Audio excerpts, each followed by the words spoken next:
of life. I felt free. Free from racism, free from injustice, free from lack of respect, lack of dignity, and lack of honour. Free from these things I experience in society and within the Australian Church. There's a model called Oldenburg's model, which I'll refer to a bit later, but Oldenburg talks about the third place. And here on country, I was in my third place, or was it indeed my first place? I had heard my call to country, and I had followed that call. The call was from Creator God, and as I stood on the mountains beside the living rocks, I listened to God sing to me through the wind rustling through the 200-year-old grass trees, as in a beautiful symphony like a psalm, and he spoke like my elders that say, care for country and country will care for you. I saw, felt and heard what I call and others have called dangerous memories in the land we now call Australia. And this was Waka Waka country, which in itself is a dangerous memory.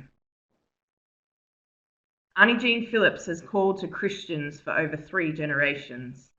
One of her quotes is, "Come on the journey with us as Aboriginal peoples." And today the call is the same. This journey is for you and for me. In this presentation, I talk about being exiles, and when I use the word exile, I'm referring to both you and me. We are exiles for different reasons and in different circumstances, Aboriginal exile and non-Aboriginal exile. And the journey today is to take a walk with me through the dangerous memories in the land we now call Australia, our Creator's call to country.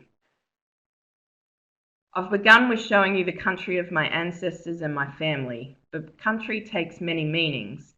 Most Australians would identify only with country as the word Australia.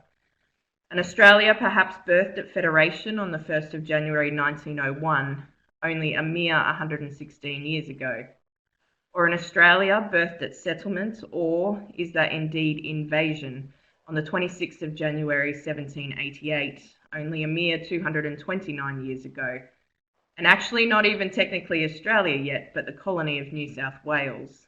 This Australia is bound up in an Australia Day, only celebrated as a nation since 1994 on this particular day. It's even confused with the date of Cook's Landing. For us as Aboriginal peoples, this date not only marks dispossession, disease, destruction and death, but marks our time as the beginning of our exile, being exiles in our own land. I describe these times as dangerous memories, taking the form of the true history of our blood-stained land in the last nearly 250 years. And dangerous memories can take different meanings depending on whose side of history one stands. But we always hear the dominant culture's interpretation, which too easily dismisses, hides, or denies any other interpretation. And I enter these dangerous memories with trepidation, not only trepidation for the pain caused to my people and the reality of how history affects our present lives, but trepidation that you will not listen, whether that be not listen at all or not listen with compassion. I'm hoping that Anabaptists are a bit different. Or that you will hear with guilt and revert to the dominant culture's interpretation. Miroslav Volf in The End of Memory, Remembering Rightly in a Violent World, speaks of dangerous truth. This for me is the same as dangerous memories. So often the truth-telling is on the side of the perpetrator or the dominant culture in Australia, and it's a truth in Australia of an education system that is known for teaching incorrectly. It's a truth regurgitated by one bad experience with an Aboriginal person, or it's a truth of Christians who have never met an Aboriginal person, but who have said to me that they won't be doing an acknowledgement of country because they have heard it's tied to the rainbow serpent, which is a snake, and that must be Satan, so it must be unchristian. Wolf points out that one of the problems of truth-telling is the claim of each party to possess the truth, not the moral obligation of both parties to seek the truth. I cannot afford to have you call dangerous memories a guilt trip, which so many Christians often tell me about, or paralyse you with fear, or to be overwhelmed. As Aboriginal peoples, we need you. Reconciliation needs you. God's kingdom needs you. The call to country is a call to deep listening, to relearning, and to walking together. And it involves call to our moral obligation, which he says, to remember truthfully and therefore to see the truth.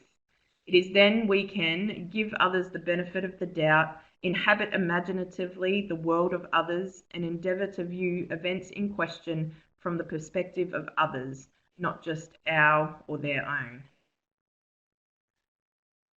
So I want to imagine we're at Cook's arrival at Kurnell in Sydney, and the dangerous memories of the two Aboriginal men who were standing on the shore as Cook's rowboat came into shore.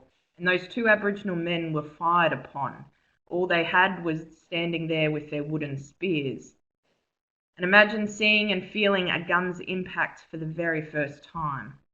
Or imagine how Bennelong, a man that every Australian should know his story, might describe his dangerous memories, bound in chains and removed from family, as Arthur Phillip's prisoner, or curiosity, or perhaps even the key to Phillip's survival. Or even we imagine Lachlan Macquarie's 1816 Sydney and the sight of Aboriginal people being hanged from trees, decapitated, and their heads sent to England.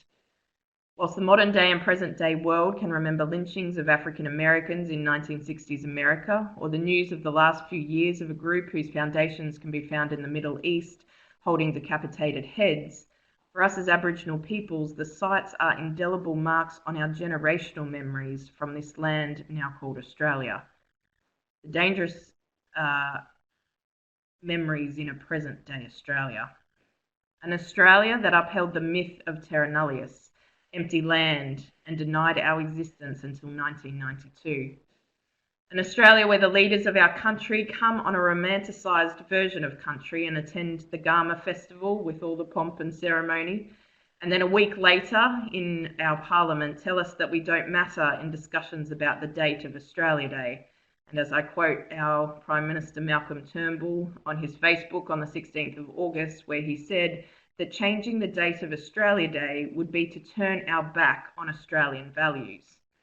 Apparently for us as Aboriginal peoples, our voice, the Aboriginal voice and values of Australia as part of the 24 million Australians doesn't matter. One needs look no further than the streets of Australia on the 26th of January to see this playing out in reality. And in today's Australia, where 1 in 3 Aboriginal peoples have recently experienced racism. It's an Australia that has exiled peoples and that still exiles peoples that Stan Grant described as older than the pharaohs, whom within a generation were ravaged. The term dangerous memories in Christian context I've found in Michael Frost's book Exiles, Living Missionally in a Post-Christian Culture. And Frost explains, for exiles trying to live faithfully within the host empire of post-Christendom, the gospel stories are our most dangerous memories. And the Australia I referred to, the one that's 250 to 116 years old, has done to Jesus exactly as Frost described him, with many Australian Christians imprisoning Jesus in a stained glass cell and want only to worship him, never to follow him. And this is precisely why Aboriginal peoples, of whom 73% from the recent census identify as Christian, and it's why we are not sitting in the institutional church each Sunday. The effects of the colonial Jesus, or the academic aspiration of the post-colonial Jesus, are explained in Uncle Reverend Graham Paulson and Mark Brett's paper called 5 Smooth Stones. And it's also reflected on by Auntie Reverend Denise Champion in her book, Yata Wandata. And both of these make comparisons to Aboriginal people's loss of connection to culture and country by referencing Psalm 137, which says, "By the rivers of Babylon, there we sat down and there we wept, when we remembered Zion. On the willows there we hung up our harps. How could we sing the Lord's song in a foreign land?" Auntie Denise continues in her book, "Remembering the old times helps people who feel forgotten or cut off. They lamented their loss and their grief. The difference for Indigenous peoples is that we have nowhere else to go. We are refugees in our own country. Up on the screen will be the map, the Aboriginal Map of Australia. This is our nations, our Aboriginal nations. Over 300 nations, over 600 languages. Yet so many Australians do not know us, do not care to even know us. We are made to feel like strangers and refugees in country we have known for over 60,000 years. Dan Grant, in his book Talking to My Country, describes how an Aboriginal person views this Australia, where he says, "The past is alive in me now. Its wounds rest deep and uneasily in our soul. I am the sum of many things, but I am all history. And we are trapped in this history, all of us. And if we don't understand it, we will remain chained in it. Above it all, I am what you have made me, my country, Australia." And this is our big dangerous memory. Dangerous memories on a national scale. And yes, our, when I talk about our, it means yours and mine, Aboriginal and non-Aboriginal peoples and exiles. For it is in embracing the our of our dangerous memories that we can actually hear the call to country that I'm talking about. And Azani Jean Phillips says, "Your history is our history and our history is your history." So where do we turn to? Biblically, I suggest we turn to Habakkuk 2 for the dangerous memories of the land we now call Australia. Woe to him who piles up stolen goods and makes himself wealthy by extortion. Is it not talking of stolen wages and the slavery of Aboriginal people in Australia? Because you have plundered many nations, the peoples who are left will plunder you, for you have shed human blood, you have destroyed lands and cities and everyone in them. Is it not talking of the destruction of over 300 nations of peoples, of the massacres and genocide and destruction of the environment and the continued destruction of environment, where profit and greed is valued over caring for creation? Woe to him who builds his house by unjust gain, setting his nest on high to escape the clutches of ruin. Is it not talking of stolen land, including the churches and church schools built on the most spectacular pieces of land in our capital cities that have the most amazing views and that were gifted for free, not a penny paid, except for the price of Aboriginal peoples and our homes? Woe to him who gives drink to his neighbours, pouring it from the wineskin till they are drunk. Is it not talking of the alcohol given to Aboriginal peoples as a means of control to make us fringe dwellers of colonial Australia, or given to Aboriginal people to help imprison us in present-day Australia? Woe to him who builds a city with bloodshed and establishes a town by injustice. The stain of this nation's soul, the blood on the wattle runs deep. Lord, have mercy on Australia. When I pose that, I wonder how many non-Aboriginal pastors, ministers and church leaders have ever preached on the true history of Australia using Habakkuk and called for acknowledgement, recognition, repentance, and most importantly, friendship with Aboriginal peoples. I've got another photo of the Bunya Mountains. So as exiles, we can turn to what Frost calls the dangerous ancient stories to judge the insipid contemporary ones, or a step from the pages of the New Testament, even further back to what Ray Aldred in his paper, The Resurrection of Story, calls the gospel story proper, or what Western theologians would call, starting at Genesis 1, or what Aboriginal peoples would call the dreaming, the dangerous memories before 1788. The dangerous memories of over 65,000 years. Dangerous memories of a creator shared in story, song and dance. Dangerous memories of Jesus, a name known to Aboriginal peoples before the white man set a foot on these shores. This is the dangerous truth, because only we as Aboriginal peoples can tell it. There's no alternative truth that exists, but it is a truth that is easily misunderstood, unacknowledged, or little interest shown in it, particularly by Christians. The dreaming does not just take place in the desert of Central Australia, nor in the mere existence of Aboriginal peoples, or Aboriginal people, because often Aboriginal people is used in the singular, as this nation refuses to call us Aboriginal peoples in the plural, recognising our vast diversity of culture, language and story. The dreaming is not a religion. The dreaming is not in the past, like the use of the word dream time suggests. The dreaming is not fictional. The dreaming is all around us, in us, and with us. The dreaming is about the Creator, caring for creation, and living in right relationship with one another. The dreaming is the gospel story proper in the land we now call Australia. This is articulated so clearly by Reverend Auntie Denise Champion, where she says, "I always say Australia is like one gigantic storybook. There's a story to every part of the land and sky and sea. When we," she's an Undermutna lady, "when we as Undermutna gather and tell our stories, we always say Yata Wandata, the land is speaking. We also say Yata Wandata Indanta, the people are speaking as if the land is speaking. So the land is speaking to us, and through us is us in these stories. There's a oneness there. We are not separated from the land, our mother.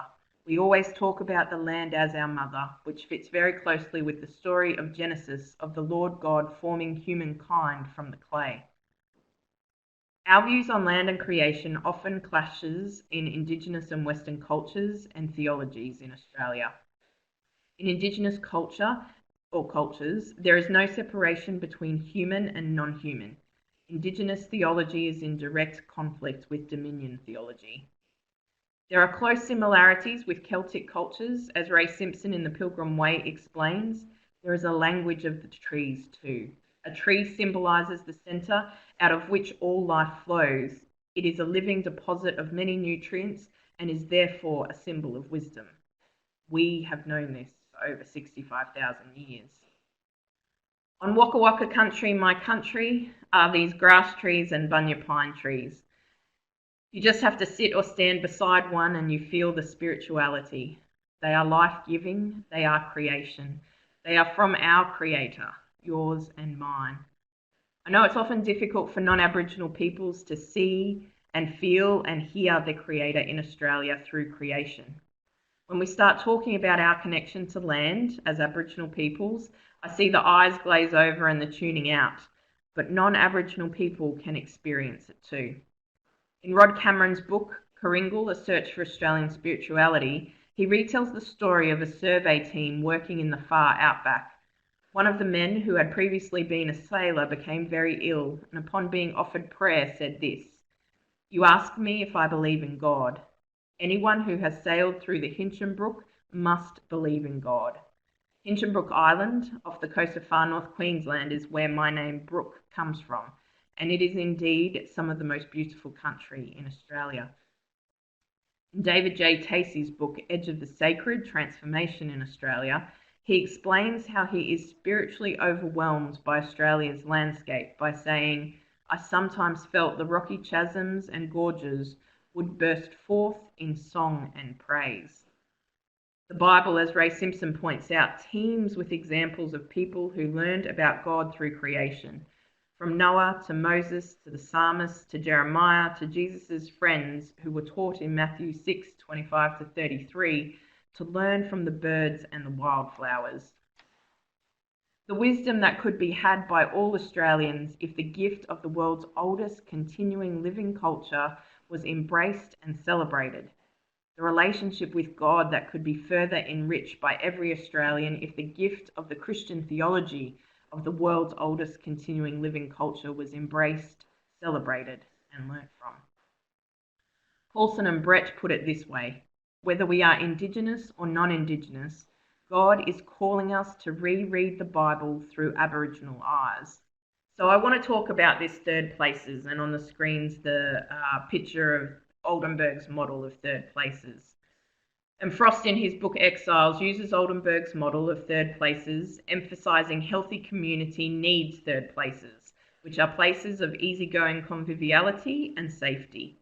Frost suggests today's third places as bars, pubs, gyms, grocery stores, beauty parlours, community groups and coffee shops. As a Christian sitting in the institutional church on a Sunday, I said when I read this, "Preach it, brother." But as an Aboriginal Christian feeling exiled from the church and from Australian society, I wanted something else. These were not my third places or the third places of strong and resilient Aboriginal community and communities. For starters, when 58% of Aboriginal people live in poverty, with the reality of the lack of the closing the gap, we literally can't afford to be sitting in those suggested third places. I also had to think of what was our first place and our second place as Aboriginal peoples. What I saw and heard was our first place is home, but home is an overcrowded, dilapidated public housing home. But I don't want people to look at that through Australian eyes, but embrace the dangerous memories of stolen wages, which lasted right up until the 1970s. Our second place was not work, but Centrelink and prison. But do not look at that with Australian eyes, but embrace Beyond Blue's research of racism through their Stop, Think, Respect campaign, which showed research that 1 in 10 people, Australians, would not employ an Aboriginal person. And many of our people are sitting in jails just for unpaid traffic offences. I started to get a little depressed, and the statistics of disadvantage, which are real people for me, they should hit us, not just me, but us as followers of Jesus, with the amount of work we still have to do. And then I heard something. I felt it even. A call to the proper third place. A call to country. I've suggested a call to deep listening, to relearning, and to walking together in the third place of Australia. The third place of being on country with First Nations custodians.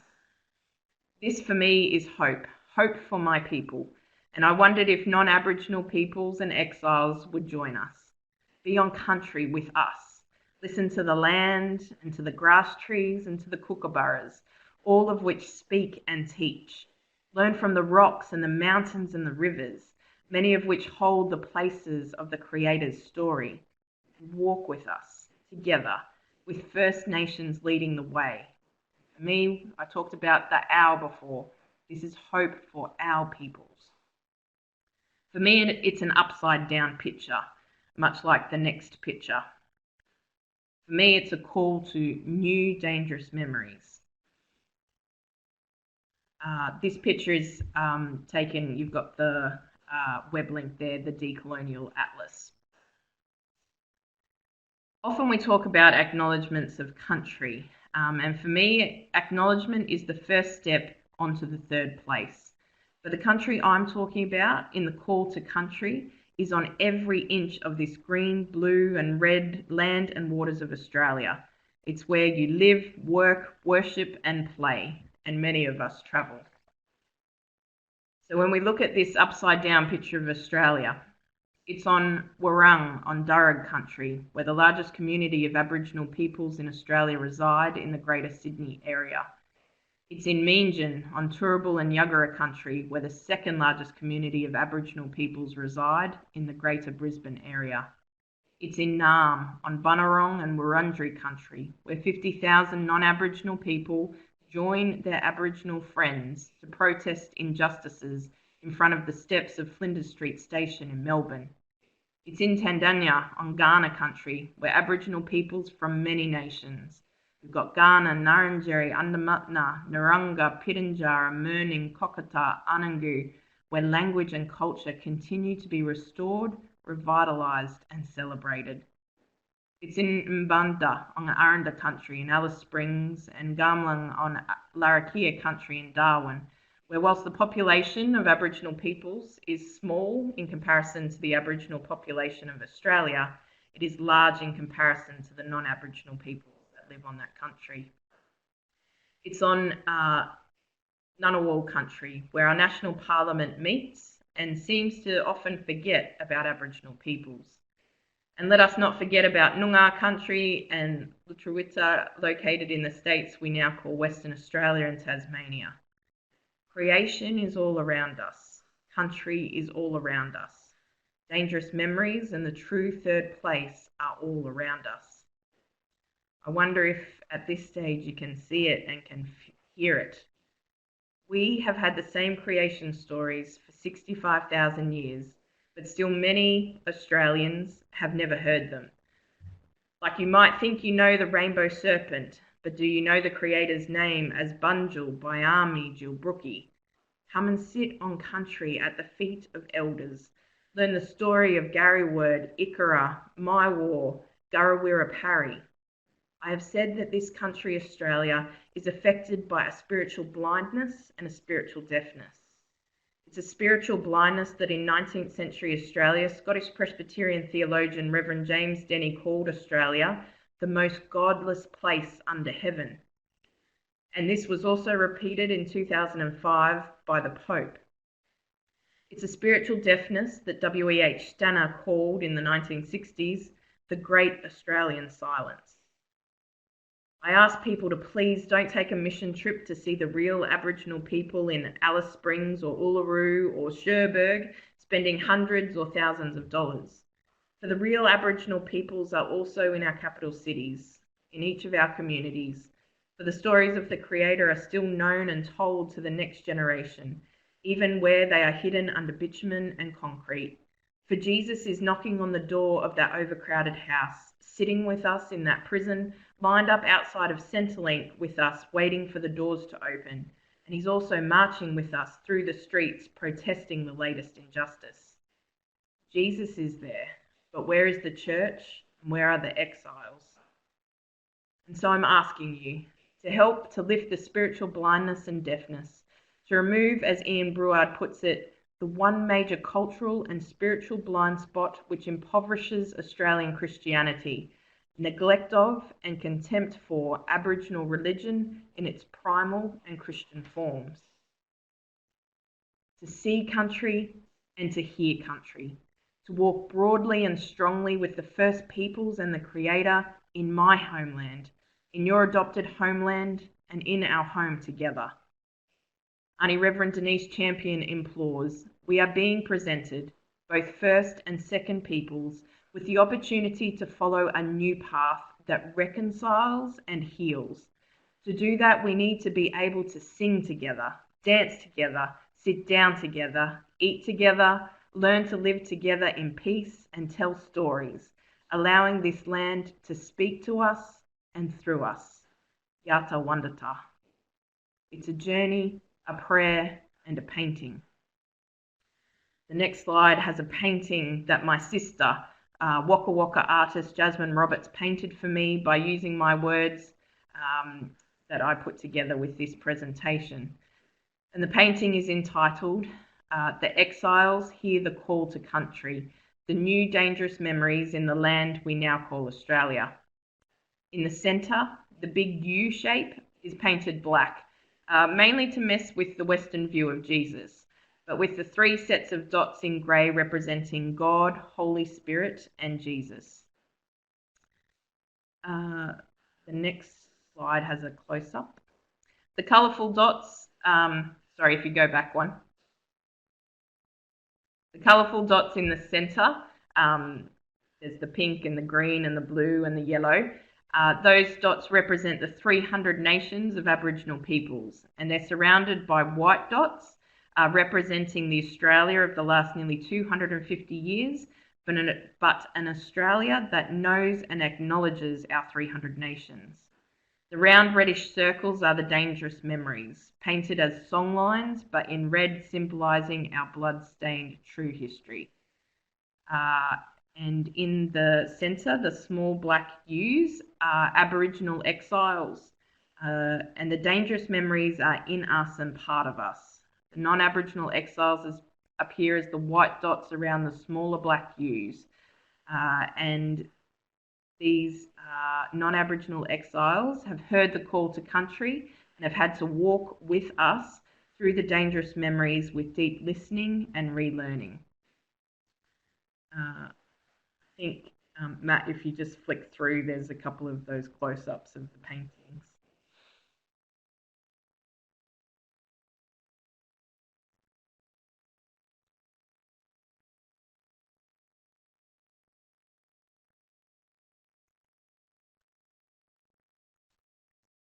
So we, you and I, the Aboriginal exile and the non-Aboriginal exile, are now on country, the true third place of Australia, surrounded by great creator spirit, sitting around the campfire of Australia, creating our new dangerous memories, an Australia built on truth, justice, love and hope, in story, song and dance.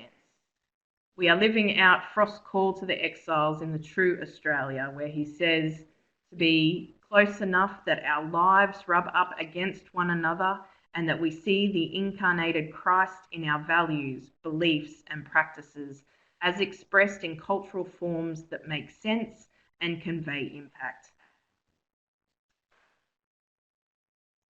And so acknowledgement of Australia as one of the most God-filled places under heaven, a place where there are peoples created in God's image who can tell you in their own language, where there has been the same people in the same place telling the same stories for over 65,000 years of how God's Spirit brooded like a bird over the watery abyss. Over 65,000 years of a continuous connection to land and a continuous connection to the Creator. Where else will you find this in the world? Nowhere. Now that is one dangerous memory in this land we now call Australia. As Aboriginal and non-Aboriginal exiles, we have the opportunity to do what this country has failed at.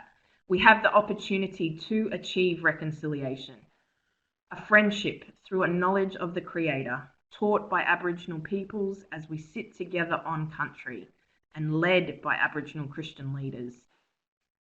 David Tacey reminds us, it is only in exile at the edge of the known world, and in our case down under, that the voice of revelation and guidance is heard. For exiles, being on country awakes our individual and collective consciousness, a consciousness that both Tacey and Cameron refer to, a spiritual growth of expanding consciousness which allows us to grow as we become more aware of the length, breadth and depth of the mystery which is in Jesus Christ. It is the exiles' opportunity to play their role in the new experience of the sacred, in the transformation of Australia, an Australia that is often blinded to the other. This is what reconciliation is about. This is what Australia is about. This is what Christianity is about. It's what Auntie Denise calls a new path, Tacey refers to as transformation, Cameron calls a new beginning, and Frost calls dangerous promises or a radical new lifestyle, and what I call a call to country, the dangerous memories in the land now called Australia. It's very evident to me, and I often tell many other people, that God is gathering together Aboriginal Christian leaders on a scale not seen in many years. One of these ways is through the Grasstree Gathering, which was Auntie Jean Phillips' vision about creating a network of Aboriginal Christian leaders, young and old, from all over Australia and from all different denominations. So my hope and my prayer is that the church come to acknowledge, embrace and learn from our leaders, past, present and future. With our Grasstree Gathering, we bring together 50 to 100 Aboriginal and Torres Strait Islander Christian leaders, and we're hoping to have the next one in Sydney next year. And these Aboriginal Christian leaders are the Aboriginal exiles, where the conventional church leaders say there are no Aboriginal Christian leaders. I've had Christian leaders say that phrase exactly to my face, that there are no Aboriginal Christian leaders. I'm not sure quite what I am, but anyway. And where church resources are not allocated to us, where church councils refuse to do acknowledgement of country, where we do not rate a mention in the theological colleges, let alone being employed as teachers. And as Frost puts it, they are onto something, and in their unorthodox practice reside the seeds of the survival of the Christian movement. We are onto something for Jesus, a Jesus our elders today have so faithfully followed, even through much discrimination and disrespect. A Jesus who has walked this ancient land with us for thousands of years, a Jesus we want you to know better. And for us as Aboriginal and non-Aboriginal exiles together, It's what Bernard J. Lee and Michael A. Cohen in their book Dangerous Memories refer to as an earthquake phenomenon, where all social structures, intimate ones and immense ones, civil ones and ecclesial ones, are put under requirement by the gospel, that the world truly can be reconstructed into the people of God. These are dangerous memories, and they are shaking some foundations.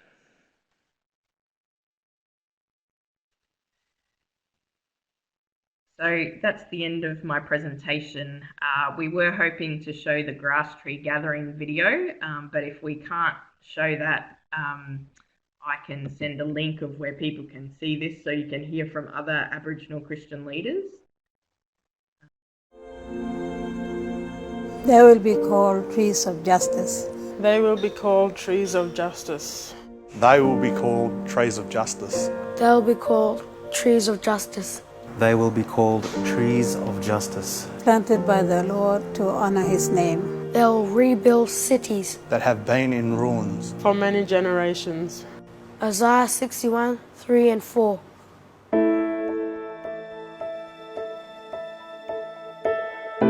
It's often quite hard to describe exactly what Grasstree is about. But for me, from the past 3 years and what I've seen, is that it's a movement. It's a movement of God's Spirit and in His timing.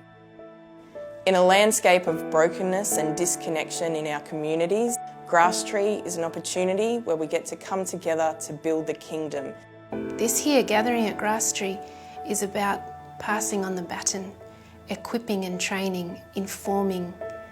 This conference is so important because there's nothing else like it in Australia. As younger Aboriginal and Torres Strait Islander Christian leaders, it's important that we get together. If we don't get together, we lose our vision and our purpose.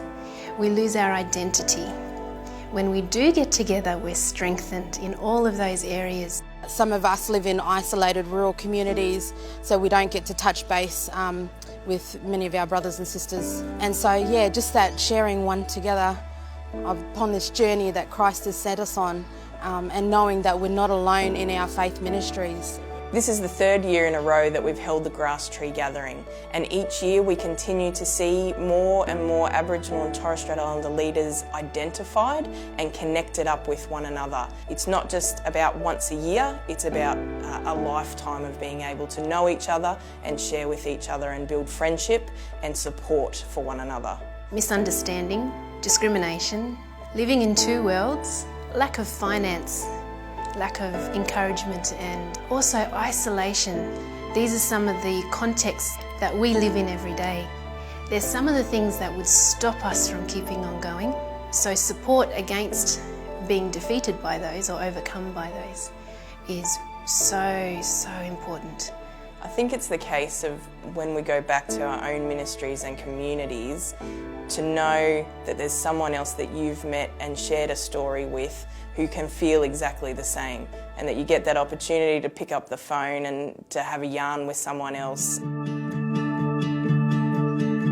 My biggest joy are the children, and seeing the joy, hope, robust determination and dreaming that the children and the young people have. Seeing them believe in who they are and seeing that they are significant and important, that gives me great joy. The Grasstree Gathering has impacted me personally because it's been life-changing for me. I didn't know any other Aboriginal Christians, and now I have over 100 Aboriginal and Torres Strait Islander Christian friends and leaders, fellow leaders, all across Australia. The elders are like pure gold. I think without them, we're less of ourselves. And unless we actually stop and learn from them, we'll actually miss it. We could miss the path that we're meant to be on. We could miss the signs. These are all really cultural things that we're taught as younger kids and growing up, you know, signs of hunting and fishing and gathering. And it shouldn't be different when we come into a Christian faith. It should be the same thing, that these signs are laid before us and our elders teach us these ways. Just having them around makes me stronger. Many people sadly are sceptical of working with Indigenous people, But we know the experience to be the absolute opposite. I would love for more Christian churches, more Christian individuals and pastors and youth leaders to fall in love with our Indigenous people so that they become more aware of who they are themselves and their place here in this nation. When we get together at the Grasstree Gathering and we learn from the Aboriginal Christian leaders that have gone before us, it inspires us and we learn, and then we can go back to our churches and we have so much more to share after this opportunity at the Grasstree. But we need people to create those opportunities for us to share. And so we would love to do that with as many churches and as many people and as many ministers as possible. Wait, one more. I'd love to see hope restored and dignity restored for our people. Yeah.